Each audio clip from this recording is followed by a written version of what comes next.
Hello dear students, बेटा आपका स्वागत है आपके अपने प्यारे से इस खूबसूरत चैनल मैथ वाले में। और मैं हूं बच्चों आपका अपना जेपी सर। और हम लोगों ने क्लास 12th के प्रीवियस ईयर के जो मैथमेटिक्स है उसके सैम्पल पेपर स्टार्ट कर रखे है। ठीक है, जिसके अंदर अभी हम जो कर रहे हैं वो केस स्टडी कर रहे हैं मेरे बच्चों। ठीक है, तो और जो इस चैनल पे मेरे बच्चों नए हैं वो लाइक शेयर और सब्सक्राइब कीजिए। ठीक है, क्योंकि एक टीचर को काफ़ी मोटिवेशन मिलता है जब आप लोग उसको प्यार देते हैं अपना लाइक शेयर सब्सक्राइब से। ठीक है, तो चलते हैं मेरे बच्चे बिना देर किए हुए क्वेश्चनों पे। पहला जो क्वेश्चन है वो आपकी स्क्रीन पर दिया हुआ है। ठीक है, और इसको थोड़ा आप मैग्नीफाइड कर देते हैं। देखिए, ये क्वेश्चन है मेरे बच्चे। An organization conduct the bike race. एक ऑर्गेनाइजेशन है, ठीक है, वो कंडक्ट करती है, रेस करवाती है, किसकी? बाइक की रेस करवाती है। ठीक है, अंडर टू डिफरेंट कैटेगरी, दो डिफरेंट कैटेगरी है, बॉयज की एंड किसकी है मेरे बच्चे? गर्ल्स की।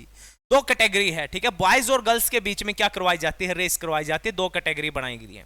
ठीक है, और कहता है देयर आर 28 पार्टिसिपेंट्स, यानी जो भाग लेते हैं वो 28 लेते हैं, 28 बंदे रेस के अंदर भाग लेते हैं, जिसके अंदर से कुछ बच्चे सिलेक्ट होते हैं, कुछ गर्ल्स सिलेक्ट होती है, कुछ बॉयज सिलेक्ट होती है। ठीक है, तो कहता है among all of them finally 3 from category 1, यानी कैटेगरी 1 थी, एक बॉयज की कैटेगरी थी, एक गर्ल्स की कैटेगरी थी, और जो बॉयज की कैटेगरी थी उसके अंदर से 3 बंदे सिलेक्ट होते हैं फाइनल के लिए।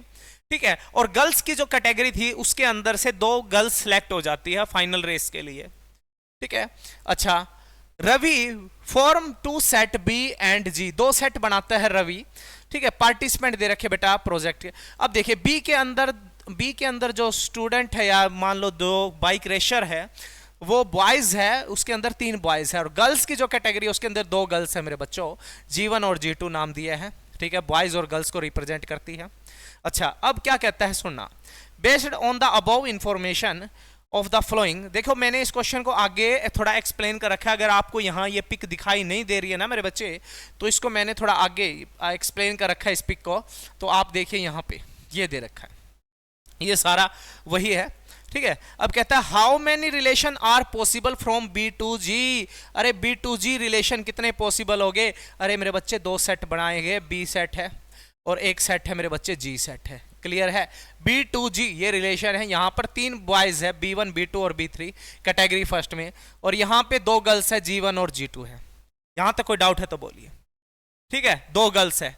अब जो रिलेशन है B2G, आपको ये बताना हाउ मेनी पॉसिबल रिलेशन। बेटा जब भी रिलेशन पूछे, 2 सेट दे रखे हो, इस सेट का इस सेट के साथ क्या रिलेशन है, रिलेशन दे रखा है, और कितने पॉसिबल रिलेशन हो सकती है, तो उसके लिए मेरी बात सुन ले। एक फॉर्मूला है सिंपल सा, हाउ मेनी पॉसिबल रिलेशन। तो रिलेशन जो होगे वो बेटा 2 की पावर m और n होता है, ये फॉर्मूला होता है। सुन ले, m क्या होता है? m होता है इस सेट के अंदर कितने नंबर ऑफ एलिमेंट है, तू कहेगा 1 2 और 3, तो यहां पर m और n का मतलब है इन सेट के अंदर जितने भी नंबर ऑफ एलिमेंट है उनकी आपस में मल्टीप्लाई कर दे। m इसके अंदर कितने एलिमेंट है? 3, तो m की जगह आ गया 3 गुणा में n का मतलब इसके अंदर कितने नंबर ऑफ एलिमेंट है, तू कहेगा सर नंबर ऑफ एलिमेंट इसमें 2 है, तो 2 आ गया। तो मेरे बच्चे 2 की पावर 6 बन गया, और 2 की पावर 6 होता है 64। 2 की पावर 6 का मतलब क्या है? 2 गुणा ऐसे 6 बार कर देगा तो मल्टीप्लाई, तो तेरे पास कितना आ जाएगा? बोल दे, 64 आ जाएगा। देख, 2 दूनी 4, 4 दूनी 8, 8 दूनी 16, 16 दूनी 32, 32 दूनी 64, तो तेरे पास 64 क्या आ जाएंगे? रिलेशन आ जाएंगे, पॉसिबल रिलेशन। यहां तक कोई डाउट है तो बोल जा। कर लेगा क्या? कर लेगा? ठीक है, अच्छा, अब अगला क्या बोल रहा है?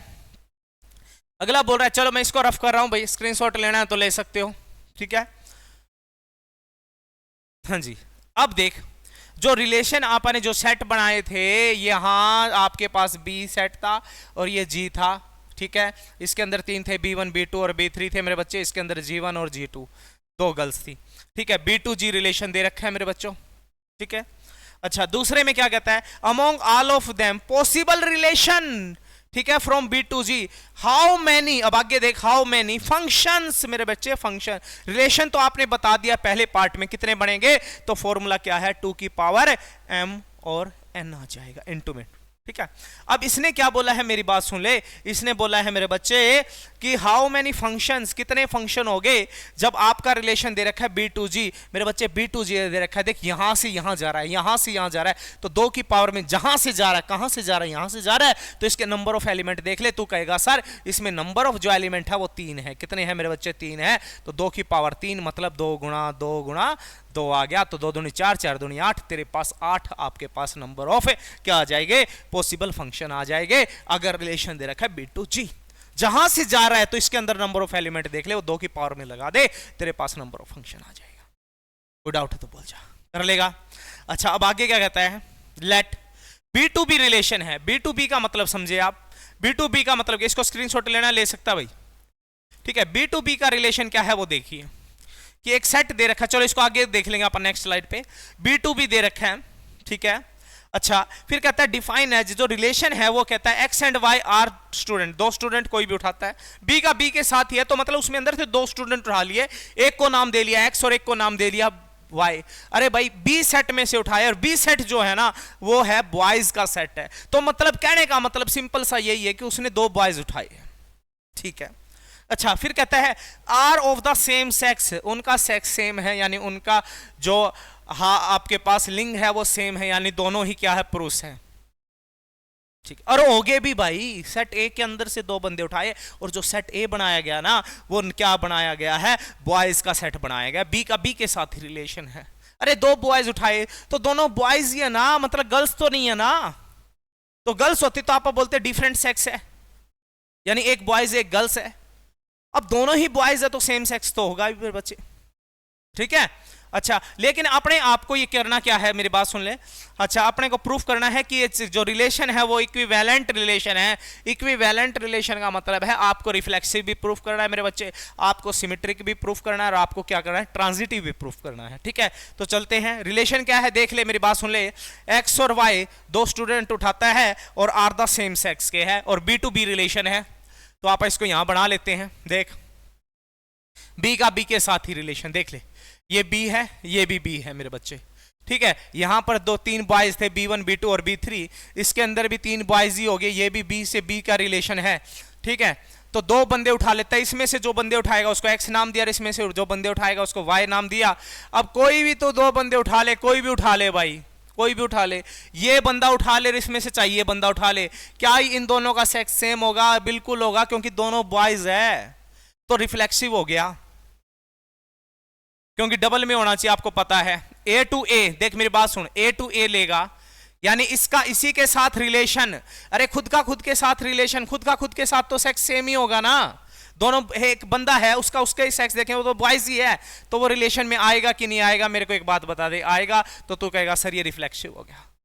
ट्रांजिट सिमेट्रिक के लिए क्या होता है, अगर ए और बी रिलेशन में है, अगर ए और बी क्या है मेरे बच्चे? रिलेशन में है, अगर एक्स और वाई में दे रखा है ना मेरे बच्चे, तो ऐसा मान ले एक्स और वाई में ले ले चल, तो कहेगा सर एक्स और वाई रिलेशन में है, और एक्स और वाई रिलेशन का मतलब क्या? इन दोनों का सेक्स सेम है। अरे इन दोनों का सेक्स सेम है तो एक बात सुन ले, ये रामू है, सुन ले, ये रामू है, ठीक है, और ये श्याम है, ठीक है, ये राम है और ये क्या है? श्याम है, दोनों बॉयज ही है ना मेरे बच्चे, ये भी बॉय ये भी बॉय, इन दोनों का सेक्स सेम है। अगर ये इन दोनों का सेक्स सेम है, ये क्या है? आपके पास राम है मान लो, और ये आपके पास है श्याम, ठीक है।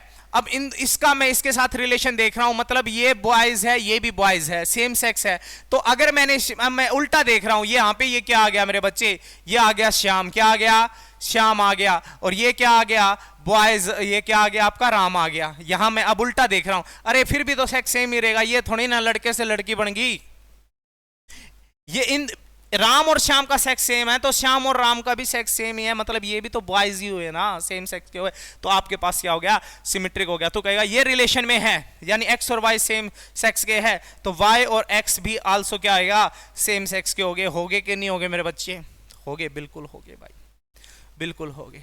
अब देख ले, तीसरा है ट्रांजिटिव के लिए, ये राम और श्याम मानना, मान ले ये श्याम और तू कुछ भी मान ले, यहाँ पे क्या मानेगा? कोई एक नाम ले ले, ठीक है, यहां पे कोई भी तो एक नाम ले ले भाई, ठीक है। तो आप तो नाम ले ले, दीपक नाम ले ले, क्या नाम ले ले? दीपू नाम ले ले, ठीक है। अच्छा, ये दोनों रिलेशन में है, राम और श्याम। मान लिया ये एक्स और वाई है, इसको आपने मान लिया एक्स, चलिए इसको बाद में देखेंगे। एक बात सुन ले, ये रिलेशन में है मतलब इन दोनों का सेक्स सेम है और इन दोनों का सेक्स सेम है। तो मेरे बच्चे एक बात बता दें, इन दोनों का सेक्स भी तो सेम होगा, ये भी तो बॉयज ही हो गए मेरे बच्चे।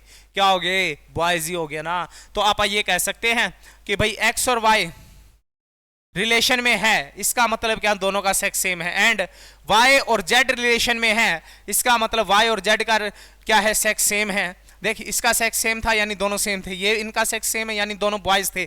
अब भाई राम और दीपू भी तो क्या हो गए? बॉयज ही हो गए ना। हेंस तो जो आपके पास है एक्स और जेड, वो भी आल्सो किस में हो गए? सेम सेक्स के हो गए, यानी दोनों ही क्या हो गए? बॉयज हो गए। तो मेरे बच्चे यहाँ पे रिफ्लेक्सिव हो गया, सिमेट्रिक हो गया, ट्रांजिटिव हो गया। अब देख ले, इसको आगे एक्सप्लेन कर रखा है। तो यहाँ देख देख, ये रिलेशन दे रखा है मेरे बच्चे, X and Y are of the same sex. ठीक है, यहां हर एलिमेंट खुद का खुद के साथ, फॉर सभी के साथ क्या होगा? सेम होगा, सेम सेक्स होगा, यानी दोनों बॉयज ही हो गए। ठीक है, खुद का खुद के साथ। तो इसमें क्या बोला? रिफ्लेक्सिव है। एक्स और Y are the same sex, then Y and X also the same sex. उसका भी उनका भी सेक्स क्या होगा? सेम होगा, मतलब बॉयज ही हो गए। अच्छा, फिर आगे क्या बोलता है देखिए, X and Y are relation में आते हैं, तो वाई जेड भी रिलेशन में आते हैं, मतलब दोनों ही क्या है? इन दोनों का सेक्स सेम है, इन दोनों का सेक्स सेम है, तो एक्स और जेड का भी सेक्स सेम होगा। तो ये आर भी क्या हो गया? ट्रांजिटिव हो गया मेरे बच्चे। रिफ्लेक्सिव भी है, सिमेट्रिक भी है और ट्रांजिटिव भी है, तीनों ही केस है। तो आप क्या बोल देंगे? रिलेशन क्या हो गया आपका? बोलिए क्या हो गया? इक्विवेलेंस रिलेशन हो गया। ठीक है, तीनों ही जिसमें प्रूफ हो जाए तो वो इक्विवेलेंस रिलेशन है। ठीक है, क्लियर है? ठीक है, अब इसके अंदर जो पूछ रखा था वो आप ये देख लेते हैं। देख, एक फंक्शन जो लास्ट वाला पार्ट है, फंक्शन f(b)(g) बी डिफाइंड, ये डिफाइन कर रखा है। देखना कैसे डिफाइन कर रखा है भाई, यहीं करवा देते हैं मेरे बच्चे। यहां ये रिलेशन था आपका, ये जो सेट था वो b था और ये जो सेट था वो मेरे बच्चे g था। इसके अंदर b1 b2 और b3 है, इसके अंदर G1 और G2 है मेरे बच्चे। ठीक है, अच्छा B1 G1 के साथ है। देख, B1 किसके साथ है? G1 के साथ है। B2 G2 के साथ है, G2 के साथ आ गया। अच्छा, B3 G1 के साथ है। अब B3 G1 के साथ है, देख कैसे आप इसको डिनोट कर, B3 G1 के साथ है, यहां साथ है, इसके साथ है। ठीक है, आपको चेक करना है बाइजेक्टिव। मेरे बच्चे मेरी बात सुन ले, बाइजेक्टिव फंक्शन वो फंक्शन होता है जिसके अंदर अगर रिलेशन दे रखा है आपका B2G, क्या रिलेशन दे रखा है? B2G दे रखा है। तो बेटा ये होती है डोमेन। क्या होती है मेरे बच्चे? डोमेन। और ये होती है को डोमेन। और जिसके साथ जुड़े है वो होती है रेंज। क्या होती है? रेंज। तो B1 की रेंज G1 के साथ है। अच्छा, ऐसे आप बोल सकते हैं इसको। अब मेरी बात सुन ले, इसने बोला बाइजेक्टिव, तो मेरे बच्चे मेरी बात सुन ले, G का कोई भी एलिमेंट खाली नहीं रहना चाहिए, सीधी सी बात है। वो क्या होगा? तेरा बाइजेक्टिव फंक्शन होगा। यार एक B2G है ना, तो को डोमेन का कोई भी एलिमेंट खाली नहीं रहना चाहिए भाई। इसकी किसी न किसी के साथ पीछे क्या होनी चाहिए? प्री इमेज होनी चाहिए। मतलब कोई भी एलिमेंट अगर खाली नहीं है ना डोमेन, को डोमेन का, तो तू बोल देगा कि वो फंक्शन क्या है? बाइजेक्टिव है। सिंपल और सीधा सा, स्पष्ट सा है। इसका कोई भी एलिमेंट खाली नहीं रहना चाहिए। देखा कोई खाली है, कम से कम एक तो रखे, ज्यादा कितनी भी रख सकता है, उसकी मर्जी है। देख, इसके साथ जुड़ा है, इसके साथ जुड़ा है, इसके साथ जुड़ा है, कोई भी इसका एलिमेंट खाली नहीं है कोर डोमेन का, तो तू क्या कह देगा? जो फंक्शन है f है वो क्या है? बाइजेक्टिव है। क्या है? बाइजेक्टिव है। इसने बोला बताना है, एक्सप्लेन करना है, योर आंसर को जस्टिफाई। तो मेरे बच्चे तू कहेगा every element of G, every element of G have pre image in set B। कम से कम एक इमेज तो है ही है, कोई भी खाली नहीं है, तो फंक्शन क्या हो गया? बाइजेक्टिव हो गया। तो मेरे बच्चे इसके अंदर इतने ही पार्ट थे। ठीक है, तो मिलते हैं नेक्स्ट वीडियो में मेरे बच्चों।